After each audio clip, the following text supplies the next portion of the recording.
¿Cuántas veces hemos hablado de caballeros templarios? ¿Qué es ser caballero templario? ¿Qué significa ser un caballero? Y más a día de hoy. ¿Qué significa ser templario? Y mucho más a día de hoy. Y unir las dos palabras caballero y templario, uno se pregunta, ¿a día de hoy hay caballeros templarios? Pero no que tengan un temple de caballeros, sino que sean aquellos caballeros que, como dice la palabra o la tradición, vienen a rescatar, ayudar, a proteger a los misioneros, a los andantes, a los caminantes, a los peregrinos, a aquellos que van en una misión espiritual a algún lugar del mundo. Váyase a donde se vaya, a Jerusalén, a las Indias, es igual. Donde uno vaya, a lo mejor tiene que tener una ayuda o una protección, sea literaria, sea espiritual, sea terrestre o sea espiritual o del cielo. El Caballero Occitano es el último trabajo de José Luis Jiménez, nuestro buen amigo y colaborador de Luces en la Oscuridad, para hablarnos de exactamente de lo que significa la cruz, de lo que significa esa espada templaria, lo que significa ser caballero templario. José Luis Jiménez, muy buenas noches. Hola Pedro, gracias, buenas noches, bien hallado. Bienvenido y muchísimas gracias por estar con nosotros y disfrutar de tu compañía y de tu trabajo, José Luis. Gracias a ti por invitarme y siempre es un placer estar aquí contigo. Gracias. No tienes tiempo para libros, ¿verdad? Porque no dejas de consumir libros y hacer libros cada 2 por 3. Madre mía, ¿dónde sacas el tiempo? Bueno, cada persona tiene un vicio, ¿no? El mío es escribir. Hay quien fuma, hay quien bebe, hay quien... Bueno, a mí me da por escribir. La verdad es que no soy incapaz de estar X días sin escribir, no puedo. 514 páginas más o menos. Sí. En este Caballero Occitano, yo lo tengo aquí, estoy degustándolo porque este es el primer libro de muchos, de El Caballero Occitano, porque ese es el primero que tengo yo el gusto valga la redundancia, de degustar, porque han tenido la amabilidad de dedicárnoslo y enviárnoslo y traerlo aquí directamente a la radio. El último trabajo de José Luis Jiménez. Cuéntanos, José Luis, yo hablaba en plan semi-broma, no broma, de lo que significa ser caballero templario, caballero y templario. Tradúceme los dos aspectos y vamos al Caballero Occitano. Bueno, fíjate, curiosamente, el título del libro, El Caballero Occitano, está hablando de un caballero, que es un señor feudal, por lo general. Estamos hablando en la Edad Media del siglo XIII al siglo XIV, ¿no?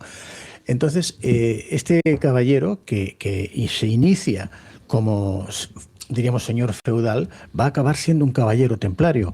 Es más, es una saga familiar, porque el libro, el protagonista, es el hijo de un señor feudal de una población cercana a los Pirineos, en Occitania. Se llama el señor Bernat de Lor, o en este caso de Lordat, que sería la población de este castillo, y su hijo va a vivir, o vamos a decir que va a experimentar toda una serie de situaciones históricas, porque es una novela rigurosamente histórica. Cuando digo rigurosamente es porque todos los datos que hay en la novela son históricos y están, diríamos, confrontados, comprobados y son exactos, ¿no? Tanto de los personajes, las fechas, los lugares y los hechos que ocurren durante este periodo de tiempo que abarca unos 80 años. Se inicia en el año 1209 con la llamada, en este caso sería Cruzada Cátara o Albigense de Albí, y luego va a continuar a partir de la caída de Montsegur en 1244, donde este caballero, siendo un niño con 4 años de edad, que su nombre era Guillén, porque aquí los nombres son occitanos, como veremos, pues él es de los pocos que consiguen escapar de esta caída, que van a quemar aquí a más de 200 perfectos cátaros, perfectos y perfectas, hombres y mujeres, en la montaña de Montsegur. Él va a vivir todas estas experiencias, luego se va a criar en el castillo de Foix con la señora de Foix, Mersenda, y va a conocer todo lo que sucede, los entresijos, incluso de la nobleza, de los señores, de los reyes de Francia, estos entresijos que a veces externamente no se ven, pero él los conoce muy bien. Y luego va a introducirse en la Orden de los Pobres Caballeros de Cristo, de la Orden de los Caballeros Templarios. Iba a marchar a Tierra Santa. Estamos hablando ahora ya de la época aproximada de 1258, cuando él ya tiene unos 18 años de edad y se embarca y parte desde Occitania hasta Acre, que es en aquellos tiempos, en aquel momento, diríamos la capital, la ciudad donde están establecidos los caballeros templarios, también los caballeros de San Juan, hospitalarios. Jerusalén ya había caído en el año 1181. Bueno, aquí veremos que se explica, se narra toda la historia a través de este personaje. Vamos conociendo los hechos históricos, los personajes que intervienen y todo lo que hay alrededor no solo de la organización del temple, que se va a conocer en profundidad cómo actuaban, qué era o por qué ellos querían ser los jóvenes caballeros templarios, ¿no? Y de hecho vamos a ver que él accede después de superar, vamos a decir, una serie de pruebas, ¿no? Es una obra de ficción, es una novela, pero en base a un fundamento histórico, entonces. Totalmente histórica. Es una novela rigurosamente histórica. Sí, de hecho le llamo novela porque el personaje, lógicamente, es de ficción, el nombre, y como mucho los diálogos, que sería el del padre, de Guillem y de su hijo Roger. Fuera de esto, todo lo demás es totalmente histórico, real. O sea, ¿el personaje es ficción? El personaje es ficción. Y los diálogos del personaje, pero que bien podrían haber sido los diálogos los que se dijeron en ese momento. ¿Y cómo has podido encuadrarlo, meterles un personaje de ficción dentro de un trabajo que no deja de ser un ensayo? Bueno, pues porque digo que es de ficción porque sí que existió el señor de Lordat, sí que existió el hijo del señor de Lordat, sí que existió personajes, pero no sabemos exactamente si todo fue como yo lo cuento, pero sí que fue real, ¿no? Entonces sí que existe ese señor, o existió ese señor, sí que sigue existiendo hoy día el castillo de Lordat, este pueblecito que está muy cerca de Andorra, en los Pirineos. Tú has entrado en la máquina del tiempo y te has ido para atrás, no me engañes ahora. Pero ahora no lo digas, Pedro, que esto es un secreto, que es un recurso que yo me guardo para saber cosas. Madre mía, porque es que además hablas en esta novela, novela, ciencia, novela, de ficción, no ficción, de incluso el propio alfabeto que tienen los templarios. Bueno, porque claro, cuando este personaje, Guillem, entra a la Orden del Temple, se va a encontrar con que dentro de la Orden del Temple hay otra orden, que es una orden, vamos a llamarle oculta, esotérica, o sea, profunda, la que no se conoce, la que no es la exotérica con X, la que se ve, sino que es otra orden que tiene al margen o además del cuidado de los peregrinos, de todo lo que se dice, que aquí tendríamos ahora que debatir por qué van 9 caballeros a custodiar un terreno que ya estaba siendo custodiado por otra orden. José Luis, pero ¿en qué momento uno puede...? Porque claro, uno puede pensar una novela así, pero que está basada en hechos reales. Muy bien. ¿Cómo el lector desde fuera, cómo saber que esa segunda orden que estás contando ahora existió o es un invento? Bueno, ahí yo aporto toda una serie de pruebas, de datos que están contrastados. Que claro, no se puede decir esto en la universidad tal de tal sitio ha confirmado que efectivamente fue así. No existe una documentación oficial al respecto, pero sí que existen tradiciones y existen toda una serie, vamos a decir, de evidencias que nos llevan a confirmar lo que se está diciendo en ese sentido. Pero en todo lo demás, yo al final del libro hay varias páginas en las que detallo minuciosamente todos los hechos históricos con las fechas correspondientes, con los personajes correspondientes que aparecen en el libro, que son reales, que son históricos. Hay detalles velados entonces. Bueno, algún detalle, muy poquitos. Prácticamente todo es real e histórico. Los personajes que aparecen son reales. Por ejemplo, cuando hablamos de Pere de Queralt, pues es un personaje que estuvo en la rendición del castillo de Miravet con el rey Jaume II de la Corona de Aragón. Bueno, pues aquí interviene el personaje. Lo que pasa es que, claro, en los libros de historia el nombre del personaje de la novela no aparece, pero ahí hubo alguien que hizo todo lo que hizo este personaje, ¿no? Lo que aparece. Y claro, todas las acciones que los personajes que históricamente conocemos se llevaron a cabo aparecen en el libro. Quiere decir que no hay ninguna ficción al respecto de la historia. O sea que yo cuando me acabe de leer esta novela majestuosa, El Caballero Occitano de José Luis Jiménez, tendré más conocimiento de lo que es el Caballero del Temple. Por ¿sí? supuesto, por supuesto. Y tendré una tradición más. Y conocerás por qué los cátaros, porque no hay que olvidar que este caballero occitano, de hecho, su origen es cátaro, ¿no? Entonces, ¿por qué los cátaros tienen que seguir viviendo ocultándose sin que se pierda su tradición, sus creencias, ¿no? Y cómo luego se va transformando, porque, claro, es que el mensaje final es que no se pierde la tradición, no se pierde la información. Lo que en un principio llevaban los caballeros templarios, de hecho, coincidía en gran parte con los cátaros, ¿no? Y aunque no hay documentación que digan que estaban aliados, el hecho de convivir en el mismo lugar, porque convivieron en esta zona de Occitania caballeros templarios y cátaros, luego este caballero occitano va a ser templario, va a conocer también el interior, y cuando la Orden del Temple, que aquí se detalla con todo lujo de detalles todo el proceso que lleva al rey Felipe IV de Francia, Felipe le Bel, y a su ministro Guillem Nogaret a maquinar, ¿no? Todo un proceso ficticio para acusar a los templarios de sodomía, de escupir en la cruz, de todo lo que les va a servir para tratarlos de hereje y así poderlos, diríamos, controlar. Bueno, luego los torturan. La orden es disuelta en 1312. José Luis, en Monsegur, antes comentabas Monsegur, fueron quemados los últimos templarios, ¿no? No, templarios no, cátaros, prefectos cátaros. Eran prefectos cátaros. Sí, unos 215 aproximadamente. ¿Se salvaron algunos? ¿Huyeron con claro, el lineal? este es el personaje que se salva, que era un niño de 4. ¿El linaje de Jesús de Nazaret? Bueno, esto no lo voy a decir. Permíteme que esto lo deje, lo deje, porque si destripo todo la trama, pero todo está relacionado. Entonces, el libro empieza hablando precisamente de la cruzada cátaro-albigense de 1209 y la hacen el 22 de julio, que es la festividad de María Magdalena en Béziers.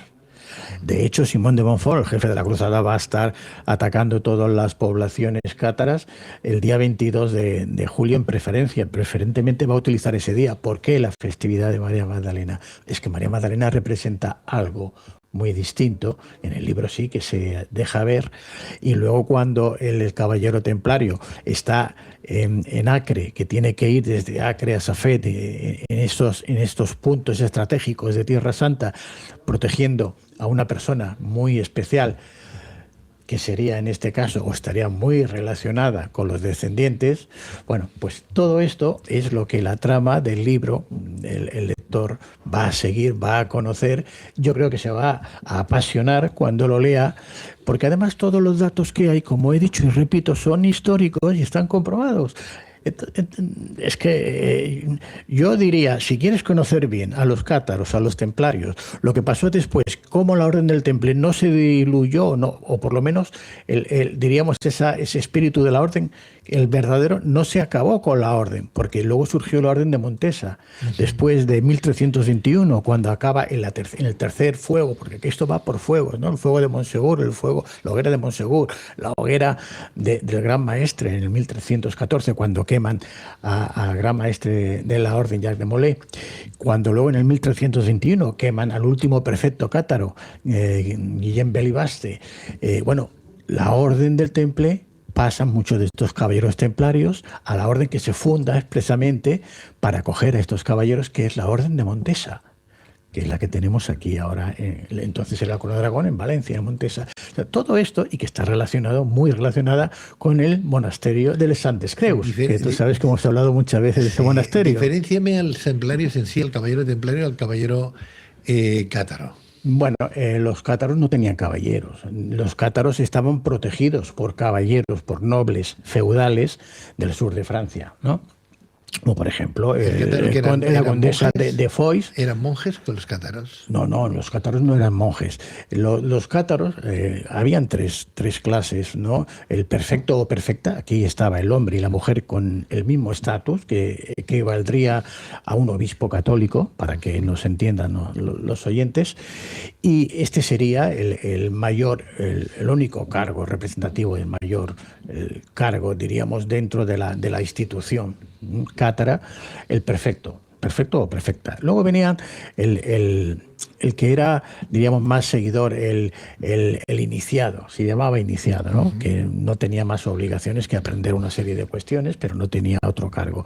Y bueno, la gente que los seguía, normalmente los seguidores, que estos pues eran como si fueran fieles. Pero no eran caballeros. No, aquí no habían caballeros, no había ninguna orden. Era una comunidad. Era una comunidad, efectivamente. Comunidad de cristianos que para la Iglesia Católica de entonces eran herejes. ¿Por qué? Porque no aceptaban pues las doctrinas católicas, ¿no? Entonces, todo esto, que es lo que la novela se va introduciendo poco a poco y paulatinamente, el lector lo va a ir asumiendo, lo va a ir absorbiendo y va a entender perfectamente cómo este catarismo no acaba de... O sea, digamos, que era un movimiento religioso, espiritual. Sí, claro, por supuesto. Sin nobleza. Sin nobleza. O sea, aquí, de hecho, los cátaros no tenían ejércitos. Sin monasterio. No tenían nada. Llegaron al principio a tener un gran número de fieles y tal, pero eso les asustó tanto a la Iglesia Católica. ¿Y cómo puede ser que los templarios defendieran a los cátaros? Bueno, no hay, lo que te he dicho antes, no hay ninguna constancia por escrito de que fuera así. Sin embargo, eran vecinos en el sentido de que convivían juntos en el mismo territorio. Y entonces, bueno, pues por lógica existía esa, vamos a decir, afinidad en muchos sentidos, que hacía que los templarios nunca, jamás atacaron a los cátaros. Entonces, la animadversión, el odio, creo que fue Inocencio VIII. Inocencio III. Este fue el que hizo el que ordenó la primera cruzada contra los cátaros en 1209. O sea, pero este hombre atacó también a los templarios. Era porque tenía. No, Inocencio III no. Este fue Clemente V. Clemente V con el rey Felipe IV el Hermoso. Eso es. Les tenía odio a los templarios porque eran amigos. No. O porque tenían dinero. No, en absoluto. Vamos a ver, te voy a hablar un poco de este papa. Clemente V, su nombre original era Bertrand de Got, Raymond Bertrand de Got, había sido el arzobispo de Burdeos. El rey francés Felipe IV el Hermoso ya se había encargado, y la redundancia, de cargarse al papa anterior, Bonifacio VIII. Entonces se lo cargó porque el Bonifacio VIII había hecho unas bulas en las cuales daba la supremacía al papa. Y eso al rey no le gustó y entonces, bueno, se lo cargó. Realmente murió, dijeron que era de un ataque y tal, pero el rey, ahí lo instigó y hizo tal, hasta que se lo cargó. Y entonces trajo el papado a Francia, ya dejó de estar en Roma. ¿Y qué hizo? Cogió al arzobispo de Burdeos, a este Raymond Bertrand de Got, y lo hizo papa. De hecho, los papas estuvieron durante 70 y tantos años en Aviñón, ya que la Iglesia Católica es la época que dice que son papas, que no los reconoce, y bueno, que le llaman también el secuestro del papado. Como el Papa Luna en El Papa en Luna, España. efectivamente, que era español, ¿no? Benedicto XIII. Bueno, este papa, Clemente V, era una especie de marioneta de este rey francés. Era un hombre débil, de carácter, de todo, entonces se hacía lo que decía el rey. De hecho, los caballeros templarios no dependían de ningún rey, solamente y directamente del papa. Por lo tanto, eso era un problema para el rey. El rey no podía controlar a la Orden del Temple, y además en aquella época era la más poderosa, tenía miles de encomiendas. Entonces el rey, la corona de Francia, le debía una cantidad tal de dinero que era imposible satisfacer, porque habían pagado el rescate de su abuelo, el rey San Luis IX, en la última cruzada en Egipto. Fue hecho prisionero y no pidieron un rescate que Francia no tenía para pagar. Entonces lo pagaron los caballeros templarios y ese dinero, lógicamente, se le debía a la orden. El rey francés, para no pagar ese dinero, se saca de la manga la historia de que los caballeros templarios son herejes porque están adorando tal. La herejía era la única forma que había de poder, diríamos, intervenir contra el temple. Era la única manera, por eso lo hicieron. Bueno, y aquí se explica en el libro. ¿Y si convivían los cátaros con los templarios? No, pero no, ellos no sería una excusa muy buena para Sí, Felipe pero IV. ya no habían cátaros. Ya con el 1244, estamos hablando de 1307. Estamos hablando de ya no habían cátaros. Oficialmente prácticamente no había. Aquí se explica en el libro lo que pasó, porque el último prefecto estaba en la Corona de Aragón, estaba en las tierras de San Mateo, aproximadamente, cuando lo apresan, tal. También lo explico en el libro lo que sucede, ¿no? Pero allí ya prácticamente no habían. El último bastión cátaro, aparte de Monsegur, que es el más conocido, era un castillo de Queribus, que allí ya no hubo ni siquiera asedio ni nada. Se rindieron, se marcharon, los dejaron libres y se vinieron todos para lo que era la Corona de Aragón, entre el sur de Tarragona, el Maestrazgo, donde San Mateo y toda esta zona, donde fueron los cátaros, donde luego surgió la Orden de Montesa. Bueno, todo esto que no quiero adelantar está explicado. A tu pregunta de por qué el Papa no les tenía, al contrario, si eran los valedores, pero el rey se adelanta y dice, porque el Papa dice, déjalos. Cuando surge todo este problema de que lo están acusando, dice, yo ahora estoy enfermo, porque realmente tenía una enfermedad del Papa que luego moriría de esa enfermedad. Dice, cuando esté repuesto y tal, yo me encargaré. Pero el rey los apresa a todos el día 13, un viernes 13 de octubre de 1307, y empieza ya a torturarlos, tal, ¿no? Que todo esto lo veremos en el libro, que se explica bien. El Papa incluso, meses después, del 17 al 22 o al 20 de agosto de 1308, en Chinon, que es donde tenía su residencia, donde estaba aprisionado Jacques de Molay junto con el maestro de Normandía y varios grandes maestros, escribe una bula, bueno, es un escrito, se conoce como un manuscrito de Chinon, donde exculpa a la orden y a los grandes maestros de todo lo que le había acusado el rey. Los exculpa, son inocentes, pero el rey le prohíbe que se haga público todo esto, y de hecho no tenemos constancia nosotros actualmente hasta el año 2001, en que una bibliotecaria historiadora de los archivos secretos del Vaticano en Roma, por error que está mal archivado, descubre este manuscrito y ahora lo conocemos como el manuscrito de Chinon. En el libro se muestra la foto y tal, ¿no?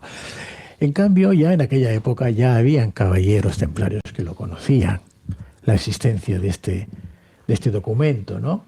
Que luego se ha confirmado justo ahora en el 2001, pero allí ya existía. Y en este libro ya se explica cómo sucede todo esto.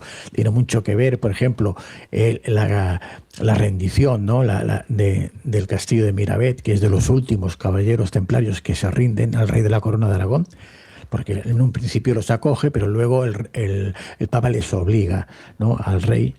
Todo esto, que aquí hay mucha trama, es una novela histórica, pero que además tiene mucho tema político para entender la política de entonces también. ¿Por qué se hacían estas cosas? Porque la Iglesia prácticamente, en este caso este Papa, no tenía poder, porque era el rey francés que con su avaricia y con todo lo que él hizo cambiar. Hizo Felipe IV. Felipe IV, Felipe le Bel, sí, Felipe IV el Hermoso de Francia. Este fue el que hizo todo esto, ¿no? Entonces el Papa no le quedó más remedio porque lo obligó el rey. El Papa no quería en absoluto, hizo todo lo que pudo, incluso dejó por escrito, pero el rey impidió que este manuscrito viese la luz pública, ¿no? La fuerza que tenía el Papa en aquel tiempo, ¿no? Pero este Papa no era el Papa de Roma, era un Papa que estaba en Avignon, francés. Claro, ¿entiendes? Claro. Por eso digo, hay que leer el libro, hay que leer la... ¿Qué decía al respecto? No había en Roma.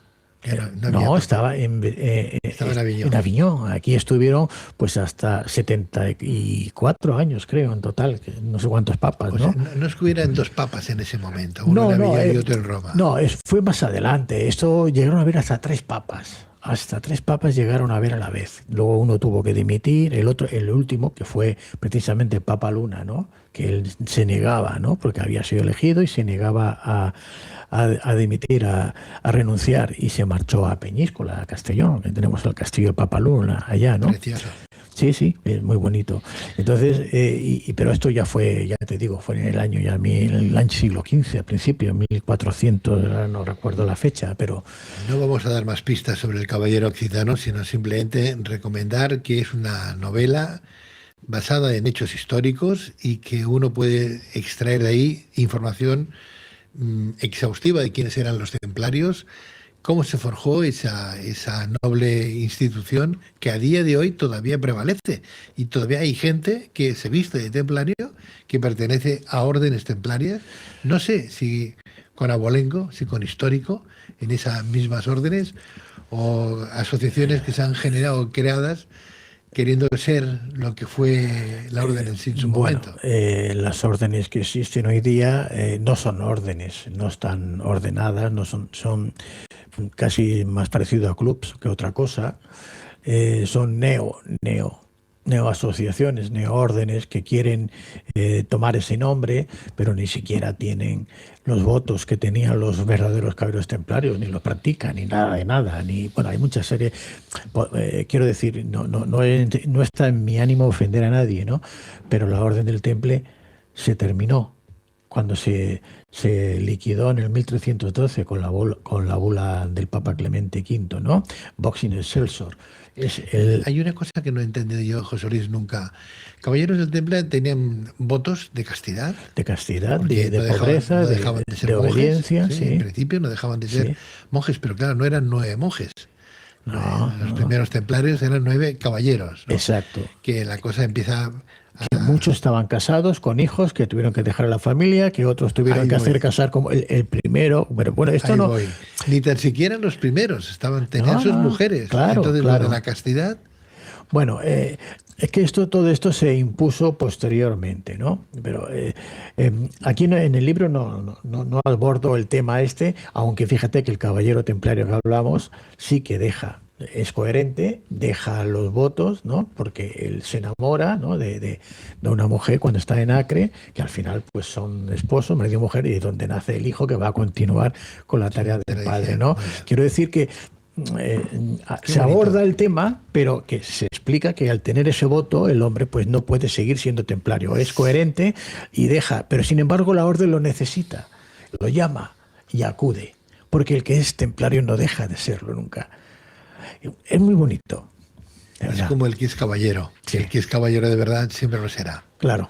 Por eso yo tengo un gran caballero a mi lado, como es José Luis Jiménez. Bueno, muchas gracias. Yo creo que me correspondes tú también, que eres otro gran caballero. Gracias, José Luis. Digo una cosa, ¿sabes qué veo yo con este trabajo último tuyo? ¿Sabes cómo lo veo? Dime. Lo veo como película. Sí, sería una muy buena película. Sí, sería. Pues muévelo, porque trasladado a la gran pantalla, esto es una película tremenda y preciosa que a los que nos gusta la historia seguiríamos seguro. Bueno, fíjate, yo he ilustrado los pasajes históricos más con dibujos, los he hecho yo, algunas fotos mías y otras son dibujos digitalmente, pero que van mostrando lo que se cuenta en ese capítulo, ¿no? Entonces, de alguna forma, no es una película, evidentemente, pero sí que ayuda mucho, como se suele decir, ¿no? Como dice el refrán de que una imagen vale más que 1000 palabras, pues esto le añade un valor adicional porque podemos ver la fisonomía del caballero, porque siempre es el caballero, desde pequeño hasta grande, hasta que es mayor, cómo va cambiando, pero es su fisonomía, la suya. Quiere decir que aquí no es que sea aleatorio, ¿no? Todo sigue, todo es como una película, como tú has dicho, ¿no? Sigue el ritmo y el ritmo de la vida y todo. Entonces, ayuda mucho también al estar leyendo la historia, el ver cómo es el personaje, cómo es el entorno, cómo es cuando la batalla en Acre, cuando luchan. Todo esto se ve también en las ilustraciones que he añadido.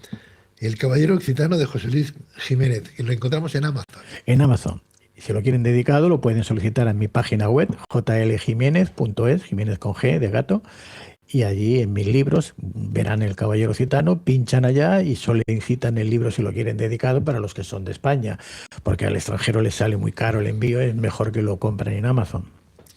Felicidades, José Luis. Muchas gracias, Pedro, de nuevo. Te lo ganas con creces. Que Gracias. vaya todo muy bien. Felicidades. Gracias.